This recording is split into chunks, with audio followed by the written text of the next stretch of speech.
பொன் குழந்தை மாலா 8 மாத கர்ப்பிணி. அவளுக்கு ஏற்கனவே 2 பெண் குழந்தைகள் இருந்தன.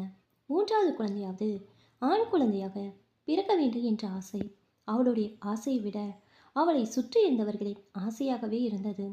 அன்று காலையில் இளங்கோவன் மனைவி மாலாவையும் 2 மகள்களையும் காரில் அழைத்து கொண்டு மாமியார் வீட்டுக்கு சென்றான். குழந்தைகளுக்கு வேன் உங்கள் வீட்டு பக்கத்திலே வருவதற்கு ஸ்கூலில் சொல்லிட்டேன். வேன் வந்துடும், அங்கே அனுப்பி வச்சிரு. நீ பத்திரமா பார்த்துக்கோ. வேலைக்கு சாப்பிடு. நான் இன்னும் 2 நாளில் வந்துடுவேன். மாலாவின் வயிற்றை பார்த்தபடி அவன் மெதுவாக சொன்னான். மாலா சிரித்தாள். நீங்கள் தான் உங்களை பார்த்துக்கணும், என்னை பற்றி கவலைப்படாத, நீ நல்ல ஓய்வு எடு என்று சொல்லிவிட்டு குழந்தைகளின் தலையை தடவினான். பின்னர் மாமனார் ராஜனையும் மாமியார் லக்ஷ்மியையும் பார்த்து, மாமா, ஏதாவது அவசரம் என்றால் உடனே எனக்கு ஃபோன் பண்ணுங்க, நான் கிளம்புறேன் என்று கூறிவிட்டு கேரளாவுக்கு புறப்பட்டான். அவனுக்கு மார்க்கெட்டிங் வேலை காரணமாக 2 நாட்கள் கேரளாவில் இருக்க வேண்டியிருந்தது. கார் கண்களை விட்டு மறையும் வரை மாலா பார்த்து கொண்டே நின்றாள். அவளுடைய தாய் லக்ஷ்மி மட்டும் மகளின் முகத்தை பார்த்து கவலையுடன் இருந்தாள். மாலா 3வது பிரசவம் வர முதல் 2 பிரசவம் ஆப்ரேஷன், உடம்பு தாங்குமா என்றுதான் எனக்கு பயமாக இருக்கு. மாலா அமைதியாக தன் வயிற்றை தடவினாள். அம்மா, குழந்தை நல்லா பிறந்தா போதும். அவளுடைய வார்த்தையில் எந்த ஆண் குழந்தை ஆசையும் இல்லை. ஆனால் இளங்கோவின் மனதில் மட்டும் அந்த ஆசை விதைக்கப்பட்டிருந்தது. அதற்கு காரணம் அவனுடைய தாய் கமலாம்பாள். எனக்கு மற்ற பிள்ளைகளை பற்றி கவலை இல்லை, உன்னை பற்றி தான் கவலை. ஏமா, உனக்கு கொல்லி போடுறதுக்கு கூட ஒரு ஆம்பளை பிள்ளை இல்லாமல் போயிட்டா என்ன பண்ணுவ? இப்படி அவள் அடிக்கடி சொல்லிக்கொண்டே இருப்பாள். இளங்கோவின் தந்தை சடகோபனுக்கு இது சுத்தமாக பிடிக்காது. ஏண்டி கமலா, உனக்கு அறிவு இருக்கா? என்னையா மறுபடியும் ஆரம்பிச்சிட்டிங்களா? ஆம்பளை பிள்ளை இல்லைனா உலகமே அழிஞ்சிடுமா? எல்லாருக்கும் ஆம்பளை பிள்ளை இருக்குது, அப்போ நம்ம பையனுக்கு மட்டும் இல்லையே. சடகோபன் சிரித்தார். பெரிய ஆம்பளை பிள்ளை பெற்றவ மாதிரி பேசாத. நீ முதல்ல பெற்றதும் பொம்பளை பிள்ளைய தானே. அதுக்காக என்னை துரத்திட்டாங்களா? துரத்தலையே, இன்னும் தினமும் உன் பேச்சை கேட்டுக்கிட்டு தானே இருக்கேனே. அதுவே பெரிய தியாகம். இருவருக்குள்ளும் வழக்கமாக நடக்கும் நக்கல் நையாண்டி பேச்சுக்கள் தான். இவர்கள் இப்படி பேசினால் அருகில் இருந்தவர்கள் சிரித்து விடுவார்கள்.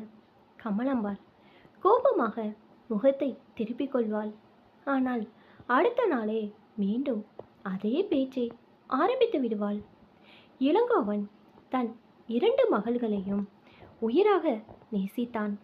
அவர்களுடைய சின்ன சின்ன பேச்சுக்களை கேட்டு ரசிப்பான். அவர்களுடன் விளையாடுவான். மாலாவையும் அன்பாக பார்த்து கொண்டான்.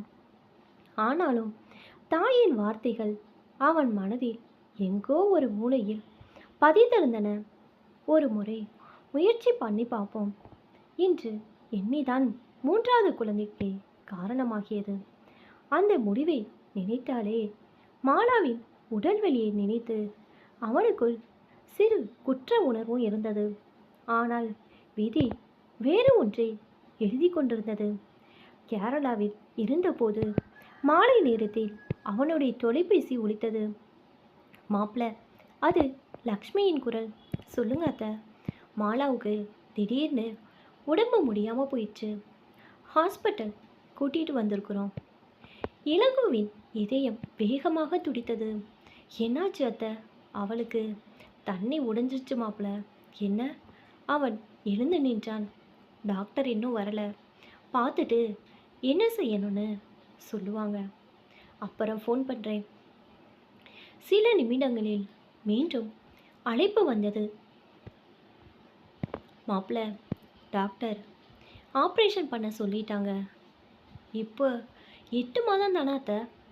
ஆமாம், ஆனால் இப்போ வேற வழி இல்லையாம். உடனே பண்ணினாதான் குழந்தைக்கும் மாலாவுக்கும் பாதுகாப்பாம். இளங்கோவன் சில நொடிகள் பேசாமல் நின்றான். சரி அத்தை, டாக்டர் சொல்கிற மாதிரியே பண்ணுங்க. நான் அம்மாவுக்கும் அப்பாவுக்கும் சொல்லி விடுறேன். அவங்கக்கிட்ட நான் ஏற்கனவே சொல்லிட்டேன் மாப்பிள்ள. அழைப்பு துண்டிக்கப்பட்டது. அவன் மனதில் ஒரு சிறிய சந்தோஷம். குழந்தை பிறக்கப் போகிறது. அதே நேரத்தில் மாலாவுக்கு ஒன்று ஆகக்கூடாது என்ற பயம். 2 மணி நேரம் கழித்து மீண்டும் அழைத்தான். அத்தை, ஆப்ரேஷன் முடிஞ்சிருச்சா? லக்ஷ்மியின் குரல் நடுங்கியது. முடிஞ்சிருச்சு மாப்பிள்ள. மாலா நல்லா இருக்காளா? இன்னும் கண் விழிக்கல. ஆனால் டாக்டர் நல்லா இருக்கான்னு சொன்னாங்க. குழந்தை குழந்தையே இருக்குது என வார்த்தைகளை இழுத்தாள். என்ன குழந்தை? சிறிது நேரம் அமைதி. பெண் குழந்தை மாப்பிள்ள. இளங்கோவன் சில நொடிகள் எதுவும் பேசவில்லை. பிறகு மெதுவாக, ஓ சரி அத்தை, நான் காலையில் வந்துடுறேன் என்று கூறிவிட்டு ஃபோனை வைத்தான். அந்த நேரத்தில் மருத்துவமனைக்கு கமலம்பாலும் சடகோபனும் வந்திருந்தனர். கமலம்பாள் வழக்கம் போல ஆரம்பித்தாள். என்ன பாவம் பண்ணினானா என் பையன், 3 பொம்பளை பிள்ளையா பிறந்துருச்சே. சடகோபன் உடனே திரும்பி பார்த்தாள். ஏண்டி, பொம்பளை பிள்ளை பிறந்தா பாவம் பண்ணினான்டா அர்த்தமா? நான் அப்படியா சொன்னேன்? இப்போ தானே சொன்னேன். அப்போ ஆம்பளை பிள்ளை பெற்றவங்க எல்லாம் புண்ணியம் பண்ணவங்களா? கமலம்பாள் அமைதியாகிவிட்டாள். எந்த குழந்தை பிறந்தாலும் அது உயிர். அதுவே பெரிய வரம். இன்னும் நீ பழைய காலத்தில் உட்காந்துக்கிட்டு பேசாத. யோ, சும்மா இருக்கியா? உனக்கு எங்கேயோ போச்சு அறிவு. எனக்கு அறிவு போச்சா? உனக்கு இன்னும் வரவே இல்லையே. ராஜனும் லக்ஷ்மியும் ஒருவரை ஒருவர் பார்த்து கொண்டனர். அவர்கள் எந்த பதிலும் சொல்லவில்லை. சம்மந்தி, இந்த பைத்தியம் ஏதாவது உளருதுன்னு தப்பாக நினச்சிக்காதீங்க என்று சடகோபன் சலிப்புடன் சொன்னார். அந்த நேரத்தில் நர்ஸ் வெளியே வந்தாள். குழந்தை எடை குறைவாக இருக்கிறது. மூச்சு விட கொஞ்சம் சிரமம் இருக்கிறது. அதனால் குழந்தைய இன்குபேட்டரில் வைத்திருக்கிறோம். மூவரின் முகமும் மாறியது. குழந்தைக்கு ஆபத்தில்லையே, டாக்டர்கள் பார்த்து கொண்டே இருக்கிறார்கள், கவலைப்படாதீங்க. அன்று இரவு இளங்கோவன் கேரளாவிலிருந்து உடனே கிளம்பி விட்டான். மறுநாள் காலையில் மருத்துவமனை வாசலில் அவன் காரிலிருந்து இறங்கியவுடன் தந்தையை பார்த்தான். அப்பா, அம்மா எங்கே? மேலே இருக்கா, முதல் ரூம். கமலாம்பாள் அருகில் நின்று கொண்டு, திரும்பவும் பொட்ட புள்ளைய பெத்துட்டு வச்சிருக்கா உன் பொண்டாட்டி என்று சொல்லிவிட்டு நகர்ந்தாள். இளங்கோவன் ஒரு வார்த்தையும் பேசவில்லை. அவனுடைய தந்தை அவன் தோளில் கை வைத்தார். அதை பற்றி நீ எதுவும் நினச்சிக்காத. உன் அம்மா அறிவில்லாமல் பேசுவா. இளங்கோவன் மனைவியை பார்க்க சென்றான். மாலா ஆழ்ந்த உறக்கத்தில் இருந்தாள். அவளுடைய முகத்தில் பிரசவத்தின் சோர்வு தெரிந்தது. அருகில் இருந்த லக்ஷ்மி மெதுவாக சொன்னாள், குழந்தை இன்குபேட்டரில் இருக்கு. எடை ரொம்ப குறைவு. மூச்சு விட சிரமப்படுது. நான் குழந்தைய பார்க்கலாமா? போய் பாருங்க மாப்பிள்ள. குழந்தையோட அப்பா எப்போ வேணாலும் போய் பார்க்கலாமா? எங்களை யாரையும் உள்ள அனுமதிக்கலை என பதில் அளித்தாள். இளங்கோவன் குழந்தைகள் சிகிச்சை பிரிவுக்கு சென்றான். கண்ணாடி பெட்டிக்குள் சிறிய சிறிய உயிர்கள் படுத்திருந்தன. அவன் கண்கள் தன் குழந்தையை தேடின.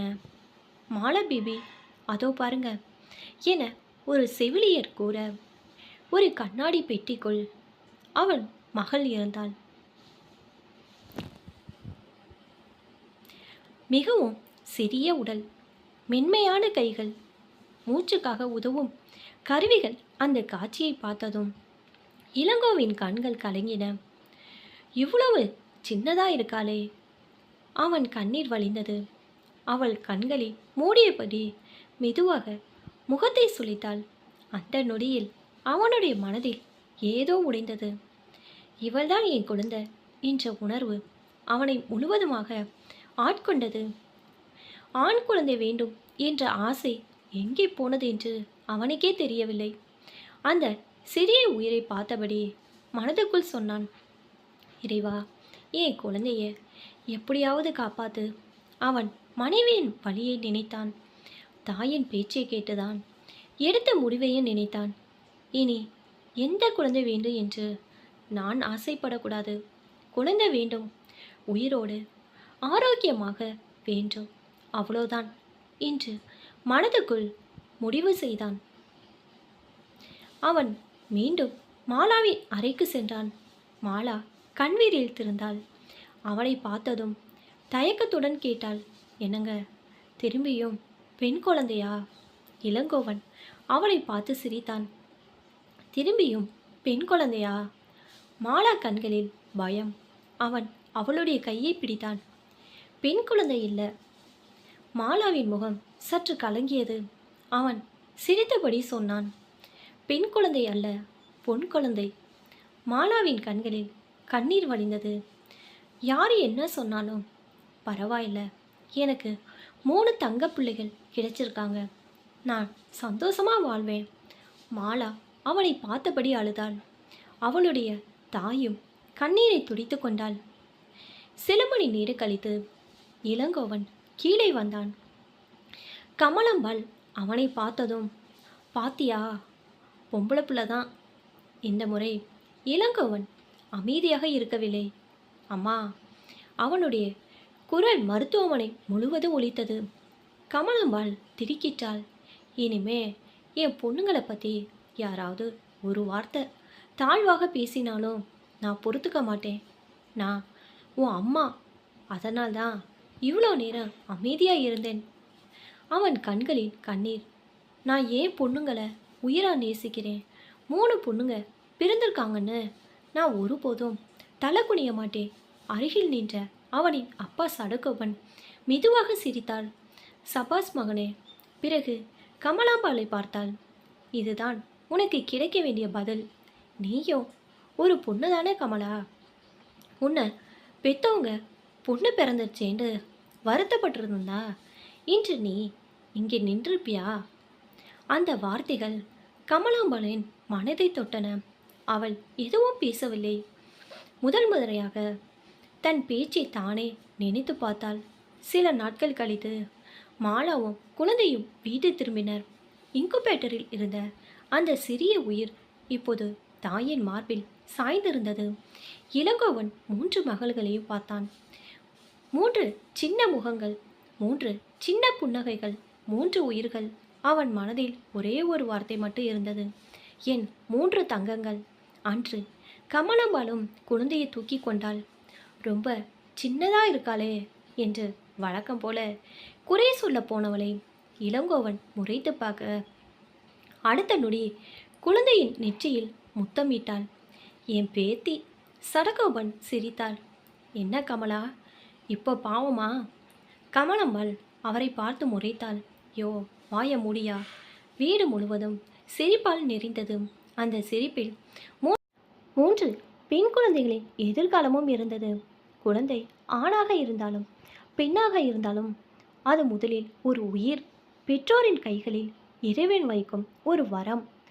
ஆண் குழந்தை வேண்டும், பெண் குழந்தை வேண்டா என்று பிரித்து பார்க்கும் எண்ணம் இன்னும் சில மனங்களில் இருக்கலாம். ஆனால் ஒரு குழந்தையை பெறுவதற்காக மருத்துவமனை வாசல்களில் ஏங்கி காத்திருக்கும் எண்ணற்ற தம்பதிகளை நினைத்து பார்த்தால் குழந்தையின் பாலினத்தை பற்றி கவலைப்படுவது எவ்வளோ சிறிய சிந்தனை என்பதை நாம் உணர முடியும். குழந்தை என்னவாக பிறக்க வேண்டும் என்று நாம் தீர்மானிக்க முடியாது. ஆனால் அது எப்படி வளர வேண்டும் என்பதை நாம் தீர்மானிக்க முடியும். அறிவோடும் அன்போடும் பண்போடும் ஒழுக்கத்தோடும் வளர்ப்போம். ஆண் குழந்தையும் பெண் குழந்தையும் சமமாக மதிப்போம். ஏனென்றால் குழந்தை என்பது பாலினம் அல்ல, அது ஒரு உயிர், அது ஒரு வரம், அது ஒரு குடும்பத்தின் எதிர்காலம்.